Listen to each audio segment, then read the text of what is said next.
Bonjour Zachary, enchanté. Bonjour, enchanté. Merci de venir nous visiter sur le stand. Vous avez des choses très intéressantes à nous dire par rapport à votre projet Transpod. Et si vous pouviez un petit peu nous expliquer ce que ça contient et quel est l'objectif à court, moyen ou long terme.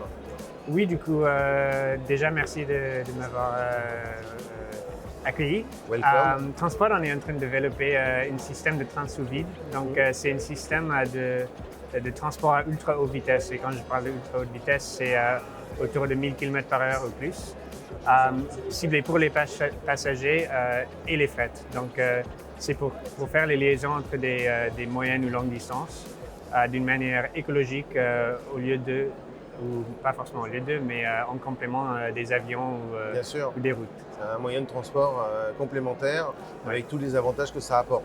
Ouais. Et donc l'idée c'est de joindre quel type de ville? Est-ce que c'est de la très longue distance plutôt ou Ouais, je dirais que c'est à partir de 100 km et ça peut aller très longue distance.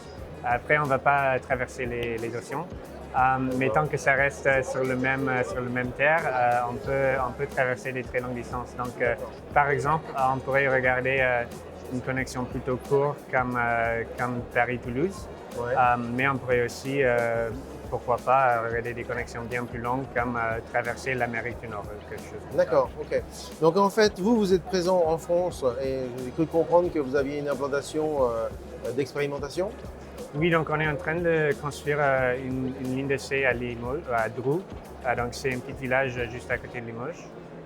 Et du coup, c'est une ligne d'essai à 300 mètres sur une ancienne ligne ferroviaire. D'accord. Et l'idée, c'est de vous développer à l'international, parce que c'est déjà au sein même de l'entreprise une vocation internationale, puisque j'ai pu comprendre que vous étiez Canadien, que dans le projet, il y avait également un Français, et donc c'est un échange entre les deux continents. Oui, dès le début, on est une boîte internationale avec des fondateurs de plusieurs pays.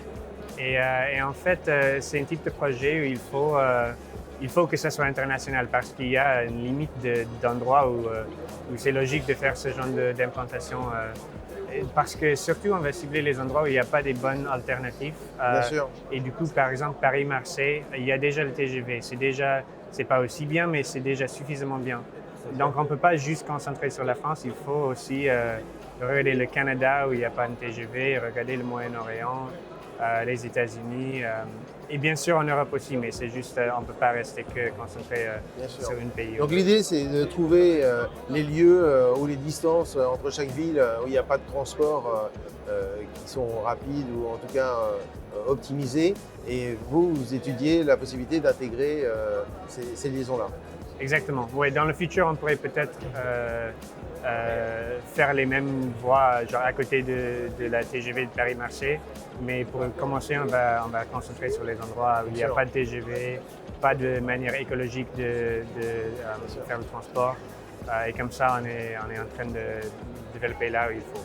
Donc l'idée, c'est pas de semer le trouble sur des liaisons qui existent, qui Exactement. sont des travaux et des investissements très lourds qui ont été faits pendant des décennies, voire plus. Exactement. Bah, même si on voulait, c'est clair que les États ne nous laisseraient pas. Donc, non, c'est pas l'idée. Alors justement à ce propos, j'imagine que vous avez rencontré les collectivités et les gouvernements pour échanger et présenter votre projet. Oui. Quel support vous avez des institutions pour développer votre projet? Alors déjà, on reçoit du support financier. Par exemple, on a une subvention pour nous aider avec le financement de lignes d'essai. Et on a aussi reçu dans les années passées les subventions pour développer des sous-systèmes en Canada ou en France, etc. Mais au-delà de ça, on a aussi le plus important pour nous, c'est quand les gouvernements nous aident ils disent qu'ils sont prêts à faire l'étude, ils sont prêts à si une étude trouve que ça sera rentable et que ça sera bien pour les habitants de leur pays, ils sont prêts à construire. Parce que quand les gouvernements disent ce genre de choses, ça nous aide à convaincre les investisseurs privés, ça nous aide à convaincre les fournisseurs de tuyaux, tous les partenaires qu'il nous faut. Ils ont besoin d'être rassurés. Et c'est seulement les gouvernements qui peuvent faire ça. Mais il y a une vraie volonté des institutions de vous aider à développer votre projet. Ah oui, c'est clair. Donc là, Vous travaillez sur les deux pays qui sont déjà largement développés, Canada et la France, même s'il y a évidemment beaucoup de lacunes et que vous pouvez compléter les liaisons. Mais il y a plein de pays qui sont en mouvement, qui ont besoin de beaucoup d'infrastructures, Oui. et notamment de mobilité. Et j'imagine que vous travaillez sur d'autres territoires également, en dehors de la France et le Canada? Oui, oui, c'est sûr. À peu près partout dans le monde. Mais par exemple, en Australie, il y a un grand besoin. En Asie, en Amérique du Nord en entière, pas qu'en Canada. En Moyen-Orient. En Afrique aussi, il y a un grand besoin. C'est juste un peu plus compliqué parce que il y a pas, c'est pas aussi facile de prouver que ça va être rentable. Mais sinon, il y a un grand besoin là-bas aussi. Vraiment, il y a presque tout le monde, il n'y a pas suffisamment de transport et surtout pas suffisamment de transport vert. Bien sûr. Donc oui, on est en train de parler partout.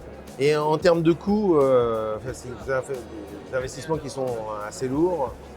Comment, effectivement, dans les pays émergents, c'est pas toujours simple de financer ce genre d'infrastructure. Comment ça se passe? Vous pouvez éventuellement trouver des financements à l'international? Oui, alors niveau coût, ça sera différent partout parce qu'il y a plein de conditions locales comme le coût des travailleurs, par exemple. Mais grosso modo, on est sur un coût de 30 millions par kilomètre, Ouais. donc qui semble être beaucoup. Mais en fait, c'est pas le cas quand tu compares avec des autres systèmes comme TGV ou comme le Maglev en Asie. C'est plutôt normal comme prix. Et une différence importante, c'est que on peut à la fois prendre des passagers, à la fois prendre du fret. Et du coup, avec ce mélange-là, on est capable d'avoir une rentabilité supérieure à ce qui est possible sur une TGV. Parce que le TGV, c'est limité aux passagers. Bien sûr. Et du coup, ça nous a permis déjà de recevoir une offre de 550 millions de dollars pour une première ligne d'infrastructure. Où ça, pardon? En Canada, à l'ouest du Canada. Et c'est même pas un endroit où il y a beaucoup d'habitants. Donc, dans les endroits bien populés, ce sera encore plus rentable. Mais oui, c'est juste pour dire que oui, le coût est évidemment, c'est une infrastructure, donc ça coûte cher. Mais on a une rentabilité plus forte qui nous permet de... Et en termes de maintenance? En termes de maintenance, C'est certainement dû optimiser au maximum, parce que ça, c'est ce que les pays, même si c'est un projet privé, mais néanmoins, ça a un impact. oui, c'est sûr. Donc, notre objectif, c'est de faire du maintenance prédictif au lieu de attendre que quelque chose se casse avant de faire de maintenance. Donc, on a des sous-systèmes qu'on a développés déjà, qu'on va mettre sur chaque infrastructure et sur chaque véhicule, qui va senser déjà, ou qui va sentir, je ne sais pas le mot, s'il y a des petites fissures qui commencent à arriver. Et comme ça, on peut commencer à faire la maintenance dès le début. Et en fin de compte, ça a un prix beaucoup moins cher. Et en plus, c'est intégré dans le projet, dans le concept et dans la fabrication. Et donc, c'est beaucoup plus facile à gérer derrière en termes de technologie. Oui, exactement. Et donc, vous disiez tout à l'heure que c'est aussi bien du fret que du transport de personnes. Les wagons seront aménagés comment? Comment ça va s'organiser précisément? Oui, donc c'est deux wagons différents. C'est pas à la fois fret et passager, c'est soit fret, soit passager. Du coup, pour les passagers, on peut avoir, c'est un peu comme un avion. On peut avoir une mode économie où c'est à peu près 55-54 passagers. On peut avoir une mode business class où c'est une trentaine de passagers, etc. Mais à l'intérieur, ça ressemble à un train ou un avion. Sinon, dans le mode fret, c'est à peu près ouverte à l'intérieur et c'est pour accueillir des frettes comme dans des boîtes que tu auras dans un avion. Donc, ce n'est pas les grosses trucs de 20 mètres que tu peux trouver sur un train. Parce que pour ça, il faudra... Oui, c'est les petits conteneurs d'avion, à peu près. D'accord. Ah oui, OK. Parce qu'avec les grands conteneurs, il faut une tube de 6 mètres de diamètre. juste vu la taille de la conteneur. Et personne ne sait fabriquer une tube aussi grand. Mais avec les frais tout petits, on peut avoir un tube plus petit. Oui, puisqu'en plus derrière, il y a la problématique de charger et décharger, donc il faut que le module en question soit facile à manipuler. Exactement, donc c'est pour ça qu'on a fait le design pour que ce soit vraiment les mêmes qu'un avion. Comme ça, un avion peut atterrir à Charles de Gaulle. On a une station à côté de la piste. Direct, c'est mis dans Il y a un notre système. transfert qui est fait. Ouais. D'accord. Et j'imagine que, enfin, on est soucieux quand on crée un moyen de transport d'avoir le plus de confort possible pour les voyageurs. De quoi pourront bénéficier les usagers en termes de confort dans les trains?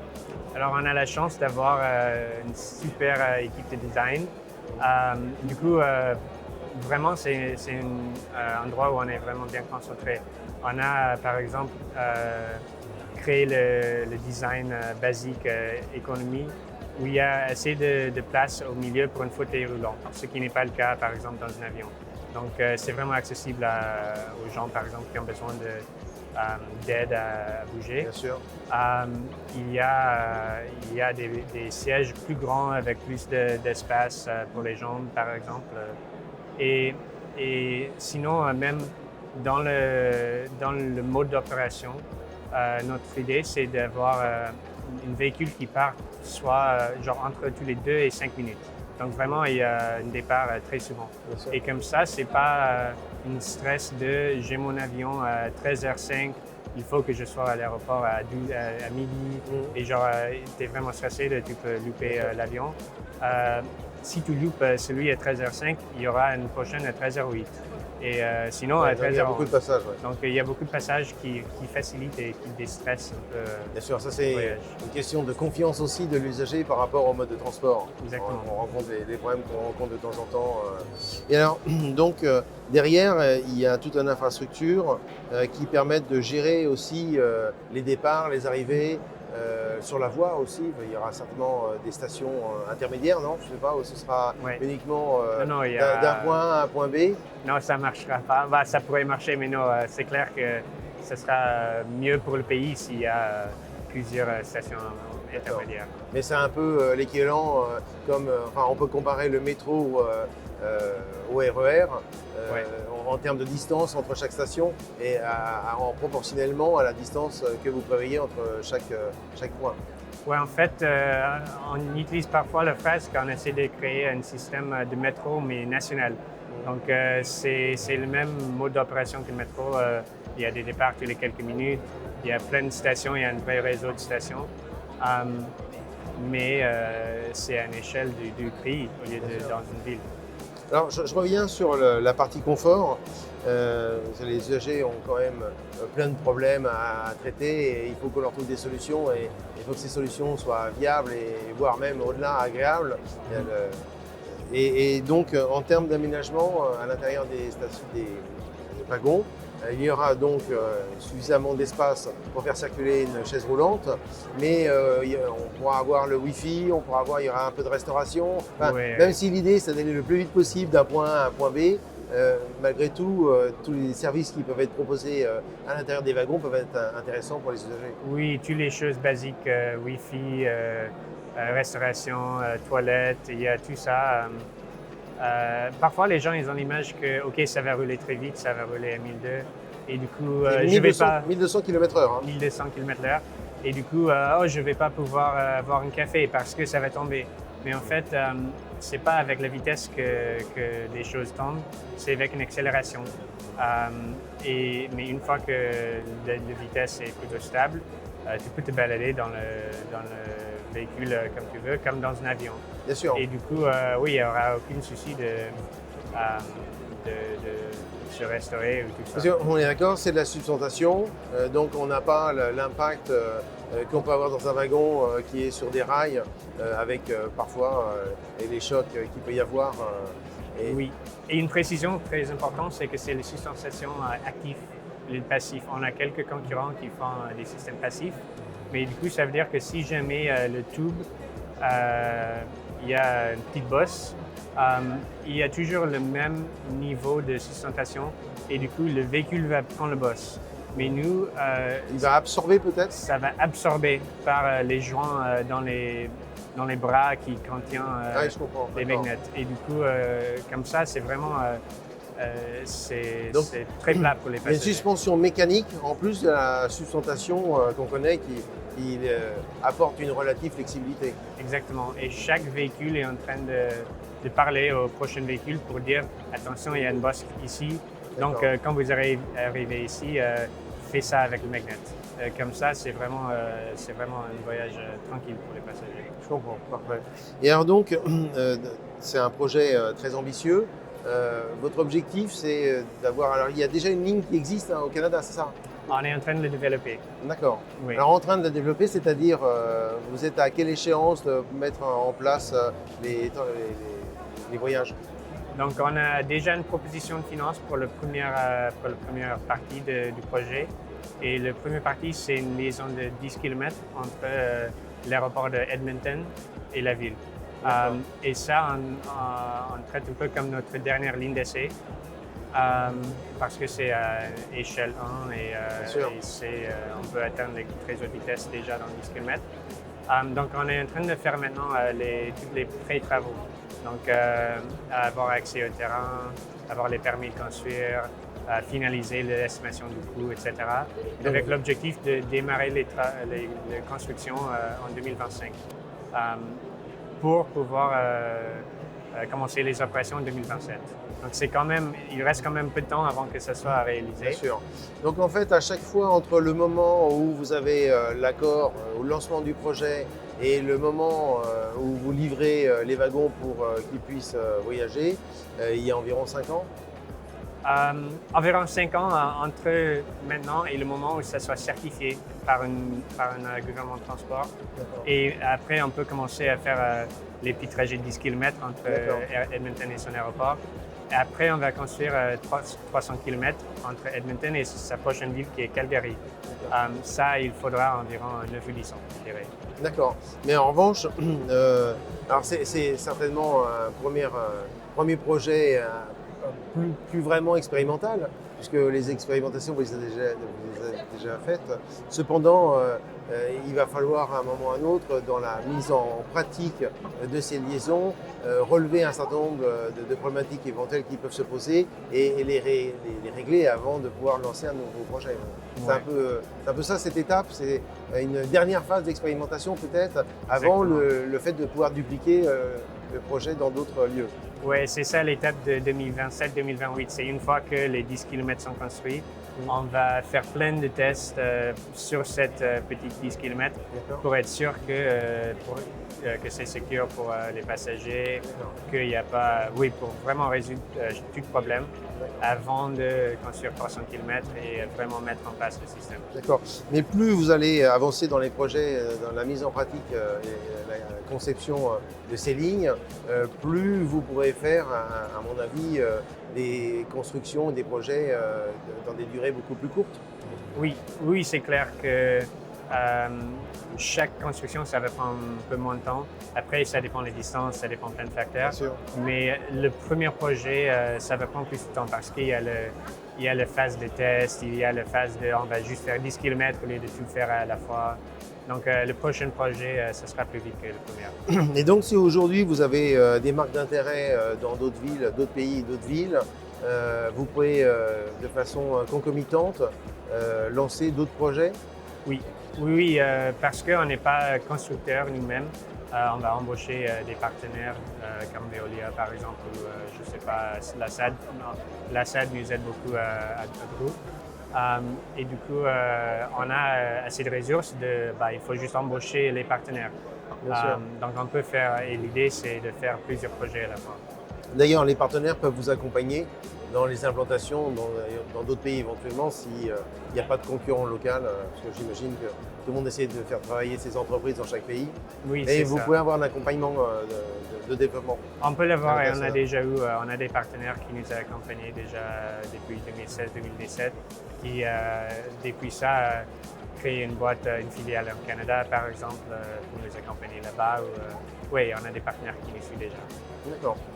Pour reprendre la partie technique, donc en fait c'est la sustentation et c'est dans des tunnels qui sont sous vide. C'est Oui. ça, le principe. Mais c'est important de préciser que la sustentation, ce n'est pas comme les systèmes de maglev ou Shinkansen en Japon ou en Chine. Donc là-bas, il y a des magnets sur l'infra et les magnets sur le véhicule. Et c'est la répulsion entre les deux magnets. Mais du coup, se repousse en fait. Qui se repousse le véhicule en haut. Mais pour ça, il faut, sur une liaison de 1000 km, il faut 1000 km de magnets. Et ça coûte très cher. Du coup, nous, notre idée, c'est que le tube, ça soit en acier. Et comme ça, c'est comme un frigo, c'est un peu magnétique. Et on a les magnets en haut du véhicule qui soient attirés au tuyau. Du coup, on n'a pas besoin de 1000 km de magnets. Il faut juste le tuyau et les magnets sur chaque véhicule. Donc ça réduit beaucoup le prix. D'accord. Ah oui, effectivement, ça a un impact lourd sur le projet au global, en termes financiers. Ouais. Ok, super. Merci beaucoup pour cet entretien. Merci. Et je vous souhaite bonne chance pour votre projet et son développement. Merci Plaisir. beaucoup. À bientôt. À bientôt.